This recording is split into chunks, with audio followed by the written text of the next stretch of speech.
Etxeko tresnak. Lehenengo tutoriala.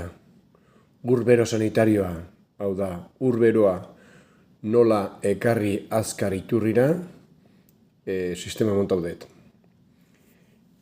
Hemen daun etengailu eman da, behin bakarri, handik gutxira, etxezun zelata hori ez da. Hemen barrun dagoen bypass balbula bat martxan jartzen da eta urberoa hotzarekin lotu egiten du. Eta hor goran termon ondon, ganbaran, termon ondon jarri dut bomba bat.